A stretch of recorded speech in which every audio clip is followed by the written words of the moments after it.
Hey guys, another week means another best of Netflix, so let's get it going. So for action, I decided to choose the movie Constantine. It seems like this character can't catch a break either in the movies or on TV.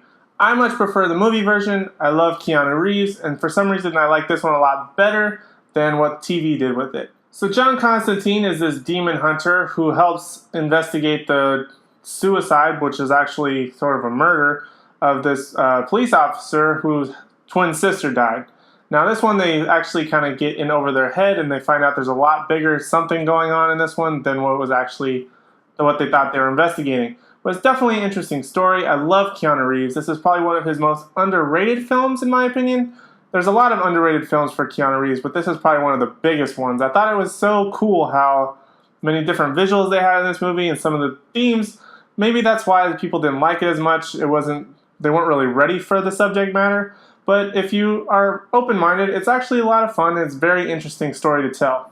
For comedy this week, I chose to do another stand-up comedian, probably another one of my favorites, named Tom Segura. Now, he has two specials on Netflix, one called Completely Normal, the other one called Mostly Stories. I was going to decide between the two, but I love both of them so much I can't decide which one, so I'm going to let you choose. Hopefully you'll watch one, if not both. But they're absolutely hilarious. I love this guy. He comes up with some of the weirdest things to say, but it's just so funny. I love how funny he is. Like I said, he has two specials. At least watch one of them, if not both.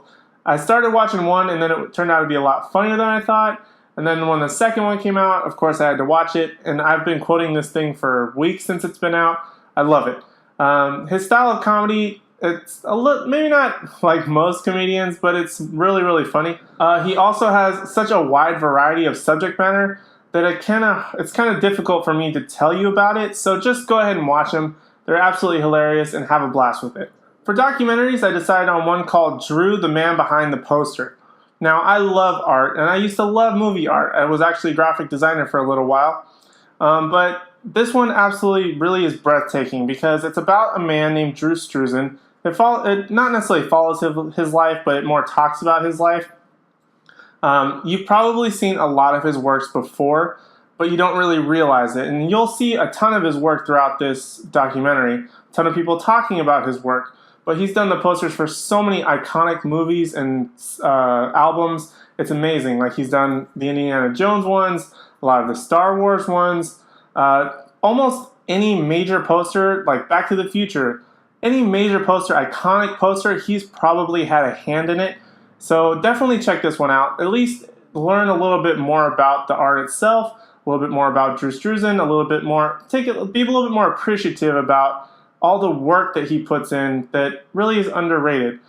This one's definitely a great documentary to watch, even if you just watch it for some of the art or some of the nostalgia of seeing his posters again. It's definitely a documentary worth checking out. Please don't hate me for this one, but for family, I decided to do Minions. Now, Minions has been everywhere for just about the past few years, especially since this movie came out. But I liked this movie. It was actually a lot of fun. It was very cute. I thought it was a great adventure. This one follows Bob, Stuart, and Kevin on their adventure to help find a new villain to serve for their minions, their whole group of minions. But it was just very creative. I know people are probably sick and tired of the Minions, but I enjoyed it. It's a lot of fun. It's a kid's movie, but there's a lot of adult humor in it here and there as well. It's just very interesting to watch. I love the characters of the Minions in Despicable Me 1 and 2. I feel like they kind of didn't get that full separation. I felt like all the Minions were very similar to each other. But with this movie, they kind of identified that they're very different from each other, even though they look very similar. And that's what I liked a lot about this movie, so definitely check it out. Even if you don't like the Minions, it's still a good movie to watch. This week I decided to combine two categories of classic and horror and just give you The Exorcist. Now this one is the classic, probably one of the most iconic horror movies to date. I mean, this one came out in 1973, and it pretty much started the whole demonic possession, exorcism type of genre, there's been countless of these movies since this movie came out in 1973. It's amazing how many films are similar or have taken references from, even like the Scary Movie franchise. There's been tons and tons of either parodies or different variations that have taken this iconic possession movie and really incorporated it into the films of today. I think it's just very important to watch, especially if you're a big fan of horror. But it's a good movie to watch. I mean, it still scares my wife to this day, so it has a very impacting type of role in the whole genre, and it's just really, really good to watch, especially if you need a good jump scare or two. For romance and drama, I decided to do a film called Mr. Nobody. This one almost needs a review in its own. It's just so insane. Basically, if you like Requiem for a Dream, you'll probably like this one as well. Jared Leto is once again the star of this one. It pretty much chronicles his life he's an old man now, but he's thinking about his past life and the choices that he's made.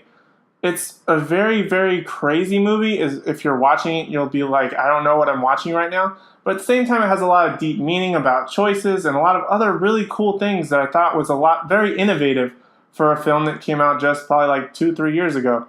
But it's very, very good. It keeps you engaged. It may, again, seem a little bit crazy, but it has a bigger idea behind it that I think is definitely worth watching for. Finally, for TV, I decided to choose The Unbreakable Kimmy Schmidt. Now, unfortunately, I just finished this one yesterday, but it's a great comedy. It's really, really random. It's probably one of the funniest shows I've seen since maybe Parks and Rec, but it's obviously all on Netflix, so you can binge watch the heck out of it. It's got 2 seasons right now, 13 episodes each. They're about 30 minutes apiece, so you can binge watch this one like crazy, and you'll blaze through it. It's so funny and so random. There's been a little bit of controversy about this one on like the news and stuff like that, if they should be talking about or saying the things that they are. But I think they should. It's something kind of ballsy, and I like that about this show. It's also it's so funny, some of the things that they do in this show or they say, and it's very, very fast, so you have to catch what they say. It's definitely worth watching. Check this one out. Well, guys, that's all I have for you for the best of Netflix this week. Be sure to check out all my previous videos, or if you get a chance, check out the movies I just mentioned. Hopefully you'll have some time this weekend and have some fun with it. Let me know what you guys think about these films in the comments below. And like always, please don't forget to like, comment, and subscribe, and we'll see you in the next one.